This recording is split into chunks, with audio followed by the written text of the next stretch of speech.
If you're running a DTC brand and you're spending money on ads to get customers, this video is going to change how you think about every single sale you've ever made. Because the moment a customer hits place order, most brands go completely silent. No warmth and no guidance whatsoever. Just a generic receipt email that looks like it was written by a spreadsheet. And that silence is costing you every repeat purchase that customer could have ever made. What I'm about to walk you through is a complete post-purchase flow system. The exact same framework I've used across multiple DTC brands to turn one-time buyers into loyal repeat customers. On autopilot, I've put everything into a full written guide. If you want it, let me know. By the end of this video series, you know exactly what to build, why each piece exists, and how to wire the whole thing together. So imagine you walk into a coffee shop, you place your order, you pay, and you sit down, right?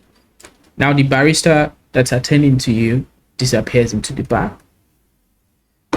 There's been no updates, no estimated wait time, just silence. 2 minutes pass, then 5, then 10. Then you start looking around thinking, did they forget me? Did my car even go through? Should I go ask them about my order? That creeping anxiety and impatience you start to feel that builds up over time. Every customer feels it the moment they click place order on your website, the moment they pay for an order. So, I mean, they've just handed a strange software made of zeros and ones on the internet their money. And now they're waiting. They're hoping, probably second guessing their actions. That feeling is what we call buyer's remorse. And it is a real threat to the relationship between you as a business and your customers, more than you know. Now, imagine the same coffee shop, but this time there's a screen on the wall with your name on it. Eric's order being prepared. A minute later, it updates Eric's order almost ready. A minute later or two, it updates Eric's order on its way to your table. Suddenly, in that situation, you feel relaxed. You're not anxious, you're waiting eagerly. Then you pull out your phone and send a message or even smoke a quick blunt like this man is doing while you wait. That screen on the wall is an e-commerce brand's post-purchase flow. It is not simply about order confirmation emails or product shipping notifications. It is a structured sequence of communication that is meant to tell your customer exactly what's happening with their order, validate the purchase decision they just made, build anticipation for the order instead of anxiety, and ultimately turn a one-time buyer into someone who comes back again and even brings friends. Now, why do most brands get it wrong? Most e-commerce brands treat the post-purchase experience like an afterthought. Even big 9-figure brands spending thousands on ads to acquire a customer, crafting beautiful product pages, beautiful brand elements, optimizing the website and checkout page and all that jazz, only to then go completely silent the moment someone places an order. No warmth, no validation, no guidance, just a generic, your order 408, whatever number has been received, auto email that looks like it was written by a spreadsheet. These brands think the customer is dumb, Patrick Starfish, but the customer is not dumb, contrary to what you think. All right, transaction receipts do not build lasting relationships, nor do they foster brand loyalty. They don't drive second purchases, and they sure do not create brand fans. And then I had to put this picture here just to let it drive that into your head. Let it sink in. Acquiring a new customer costs 5 times more than retaining an existing customer. Let me say that again. Acquiring a new customer costs 5 times more than retaining an existing customer. A repeat customer spends on average 67% more than a first-time buyer. So every customer who buys once and never comes back is a paid for asset. You're literally throwing in the bin. Mind my pronunciation. All that to just let you know how important this is. Now, there are two core events that trigger post-purchase. We're getting into the technical. There's a placed order. Now, this is the customer paying with their phone or debit card. This is the moment a person becomes a buyer. They've entered their card details, they've hit confirm, and they've trusted you with their money. Your system captures their name, payment info, and shipping details. Order fulfillment has started. But here's what happens on the customer's end. Absolutely nothing. Yet, at least, just a receipt and a prayer. The other metric is a fulfilled order metric.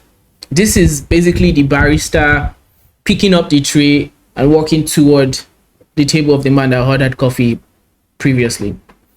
For an e-commerce business, this is when the order is marked and as shipped on your inventory table. The inventory will update and then order tracking number now exists in the world.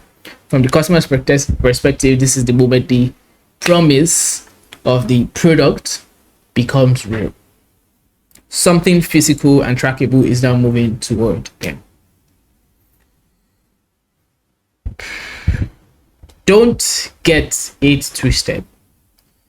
A post-purchase flow is okay, so this is where most people get it twisted. Let's be clear up front.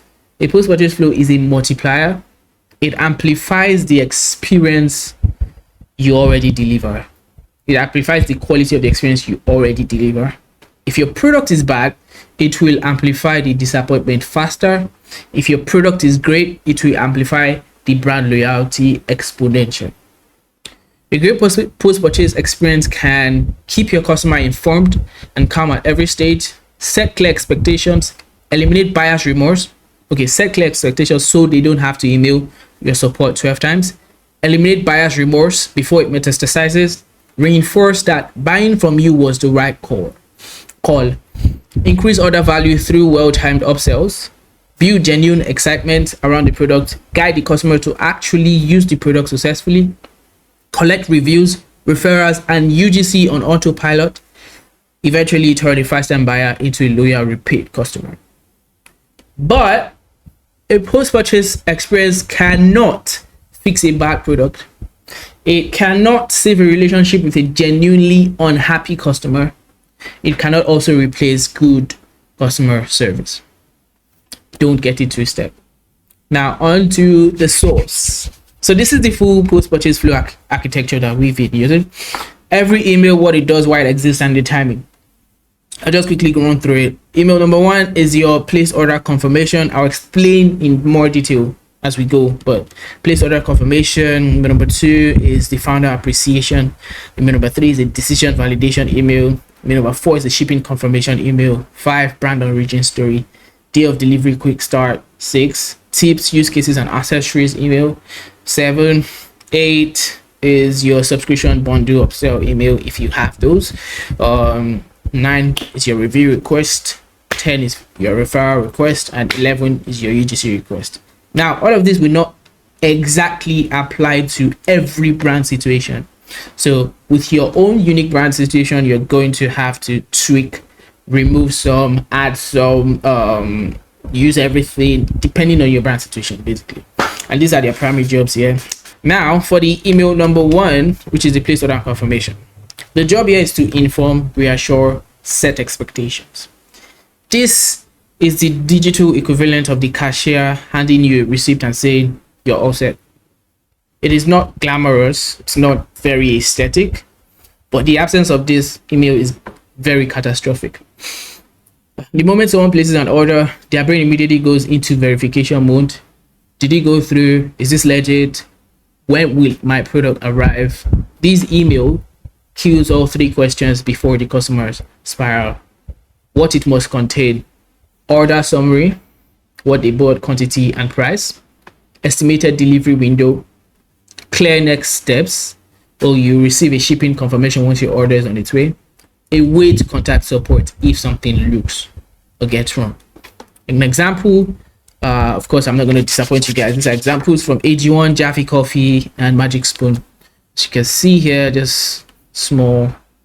Go through it. Welcome to AG1 community. You can see the listed the order. These are the order details. Bunch of things. Then some messages added. Then this is the part where contact us if you have questions and shit. Same thing. Now you can see that some brands have a certain structure to it. Some like Jaffe Coffee has added this estimated timeline.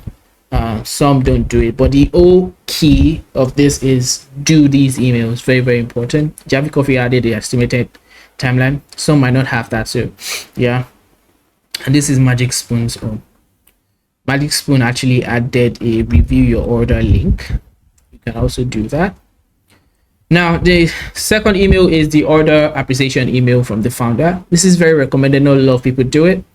The job is to eliminate buyer's remorse, reinforce the purchase decision, and subtly increase AOV if applicable.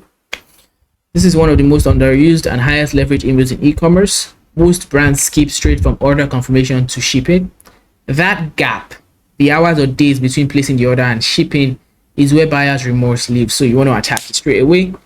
One of the ways to do it is through this email. It also is where the customer's intent is highest, meaning you can also quickly, want to the customer with products that might be complementary and actually improve their experience with the product they just ordered, right? So this is still a time where you can upsell them quickly, immediately. This email shows up in that window, and it is best when addressed personally. It should preferably come from the founder or on behalf of the actual human who built the thing they just bought from. The structure is genuine, warm, thank you type of email. A brief personal note on what makes the brand's product meaningful. Optional, like I said earlier, the founder's personal favorite product with an exclusive discount to try it. That's a great way to increase AOV if it applies to your brand. And then a soft CTA. So examples from Jaffe Coffee and Magic Spoon. This was written by Jaffe Coffee support, by the way, this wasn't well done, but for Magic Spoon this is a very great one. Hey, hi Idris, Gabby here, one of the founders of Magic Spoon, so it's a very, very solid one. Magic Spoon. Email number 3 is the purchase decision validation email. By this, the job is to eliminate buyer's remorse again, reinforce the decision through social proof, and still cross-sell, because within that window we can still cross-sell them. By this point, the customer has confirmed their order and received a personal note, and it's not necessarily impossible for you to have the email 2 and email 3 emails. If you are the kind of brand that doesn't like to email your customers too much, you can just use the email 2 and that's fine. But this is not everything in this video is not law, right? Like I said, some brands use half of it, some brands don't use everything, but it's very important to consider it, to build it out your retention system, because then it acts as an automatic system to completely get your retention on a flywheel that continues on a loop. That's what I meant. Now, email number 3, purchase decision validation email. The job is to eliminate buyer's remorse. I already said that.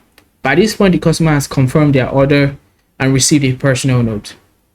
Now you show them the word agrees with their decision. The whole point of social proof. This is your social proof email, but it has to be done with intention, not a desperate wall of 5-star reviews. The structure is usually a bold validating opening. You made a great call, the likes. 2 to 3 specific story during customer testimonials, not just star ratings, real outcomes.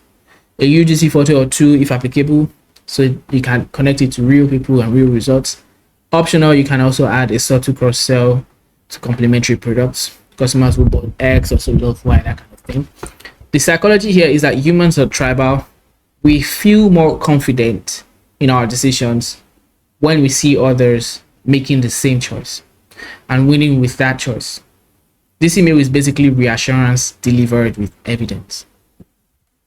Examples from Jaffe Coffee and AG1 can see convenient without compromise, the best of both worlds.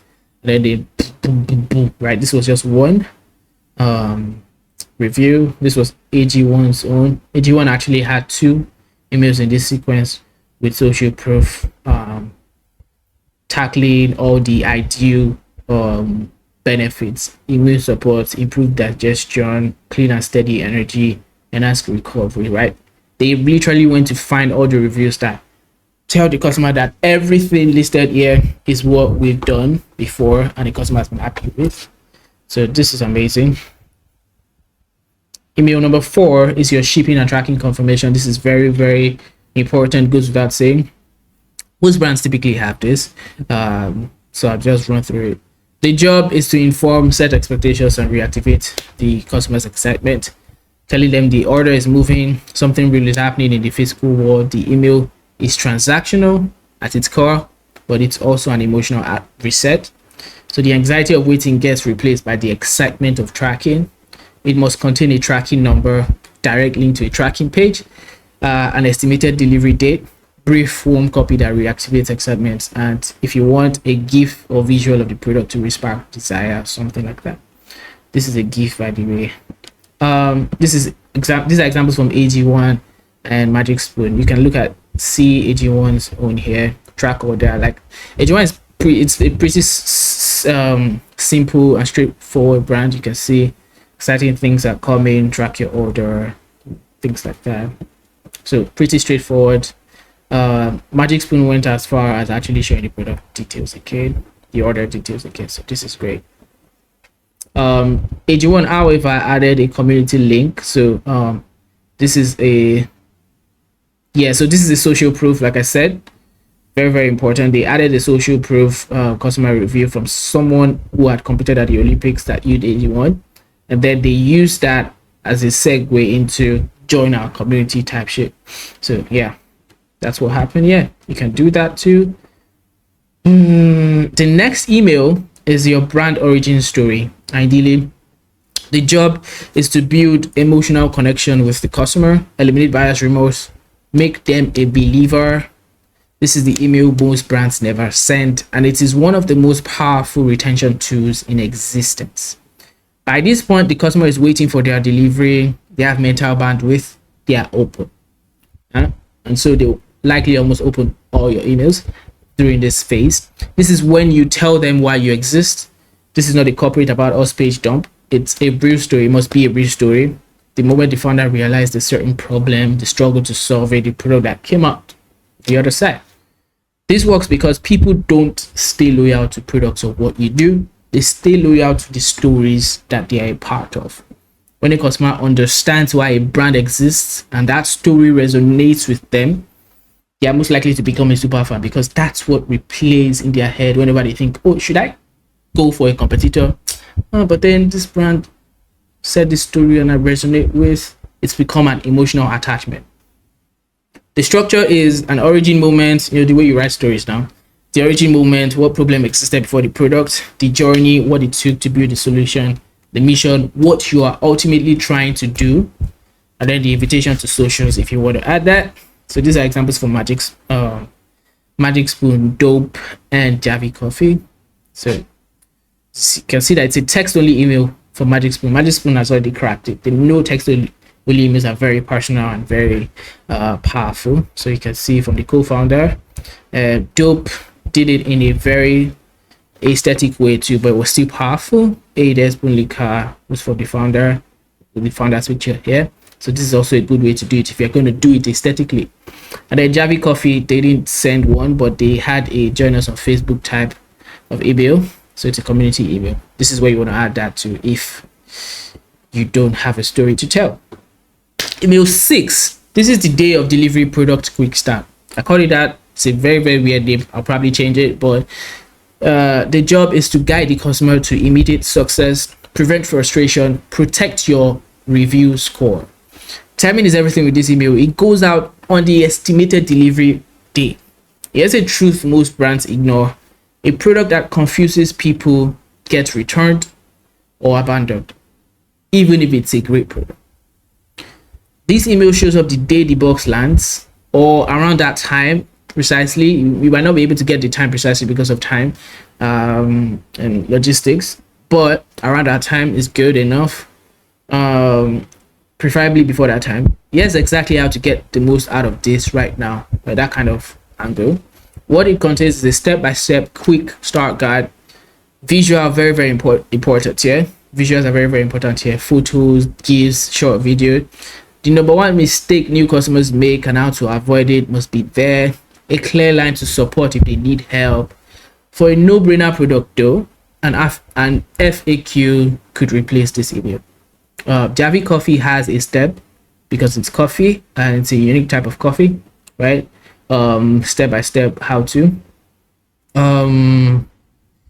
What is their name? Magic Spoon has an FAQ because it's literally cereal. You can't you can't not know how to, use cereal. So they use an FAQ.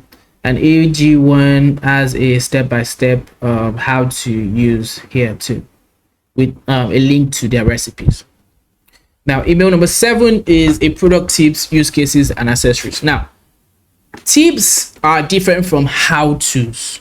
Very important, right? Tips are multiple ways that I'll dive into it. Don't worry. Let me just talk. But tips are different from how-tos. Very important distinction. The job here is to increase product satisfaction, expand the usage of the product they just bought, and then subtly plant the next purchase, if possible. So the product has been delivered. They've used it at least once at this point. Now you expand the award and the possibilities.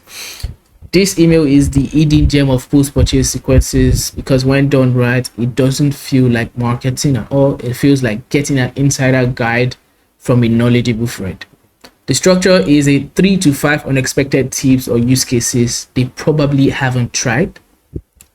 Real UGC showcasing creative ways customers use the product. This works well with nail polish brands or fashion brands. A subtle, logical next purchase introduction, if applicable. Most customers will love eggs eventually add Y to their routine and then you justify it because of the tips that you just gave.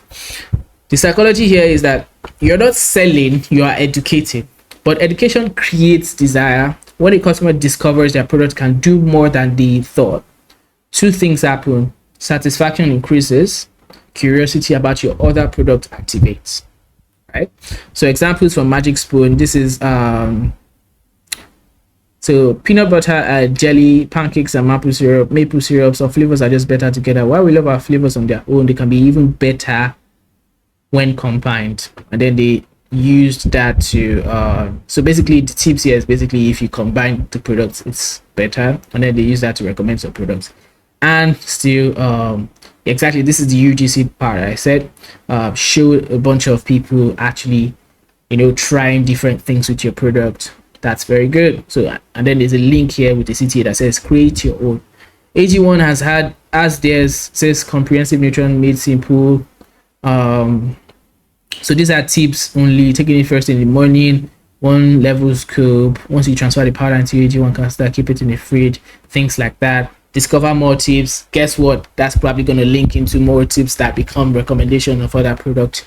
This is another one. AG1 actually had 2 emails like that in their sequence, which is quite unique. And you can see here something important to note here is that they keep showing their bottle. So if you bought the actual product without buying the bottle, this is a subtle way of recommending that bottle for you. You might want to get it the next time. So this is solid post purchase from AG1. Email number 8 is a product subscription or bundles upsell. So the job here is to lock in repeat revenue as fast as possible and increase lifetime value.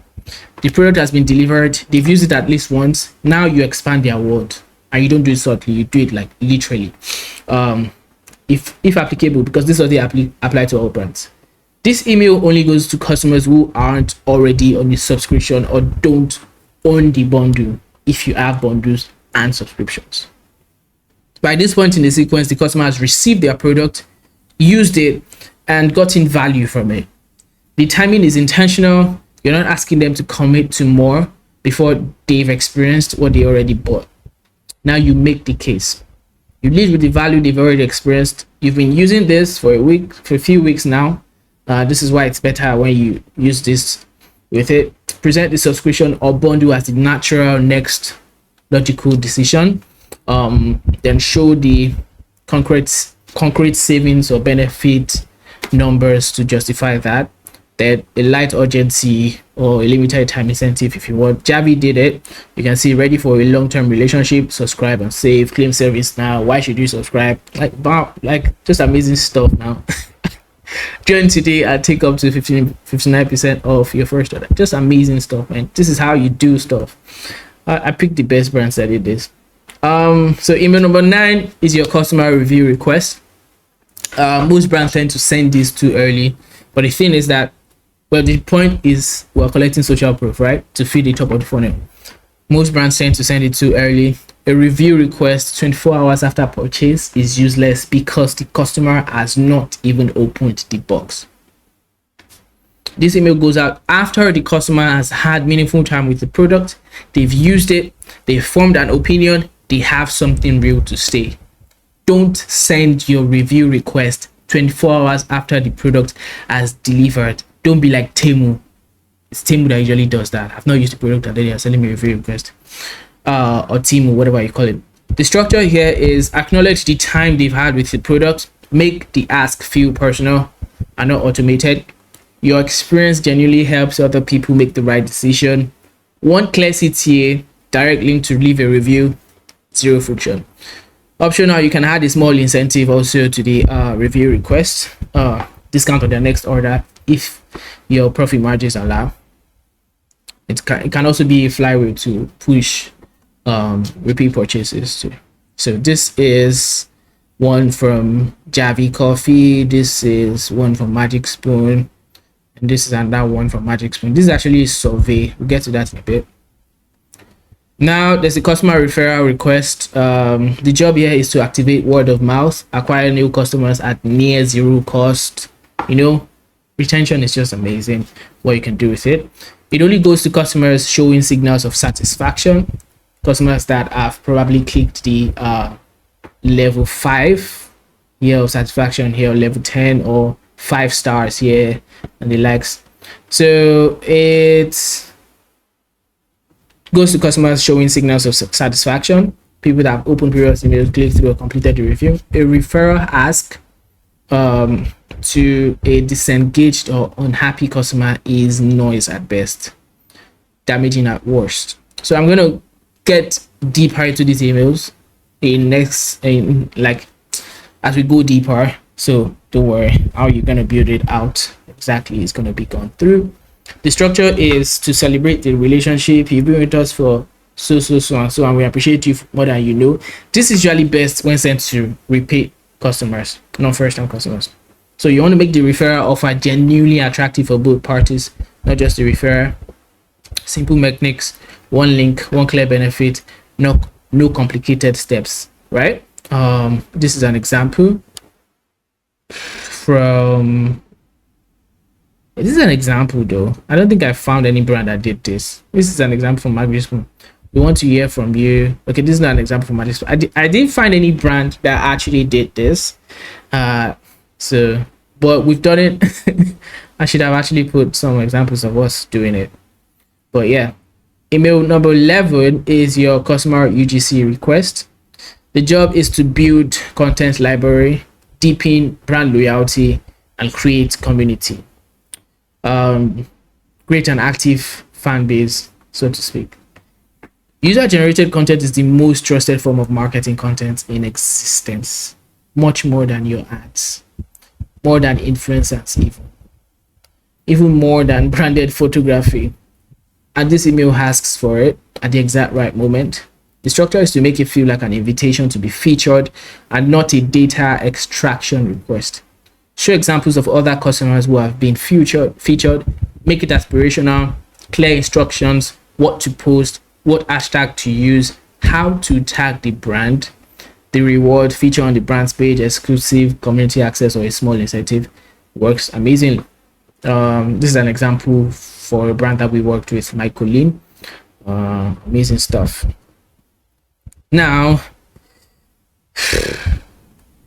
the next phase of this is the segmentation layer, because The biggest mistake brands make when they eventually build these out is that they build one sequence and then they send it to everyone. The first time buyer who doesn't know your brand yet, the customers who ordered 4 times, the VIPs who have spent $2,000 with you over 2 years. Imagine them getting the same emails, same tone, same timing. Of course, you can already imagine how that would feel. That's a broadcast, and broadcasts don't build relationships. So before I get into it, I'm gonna pause here. I'm gonna stop this video here, and then I'll continue in the other section, in the other video. But this, I think, is already valuable enough. Amazing one. Just get right into the next video.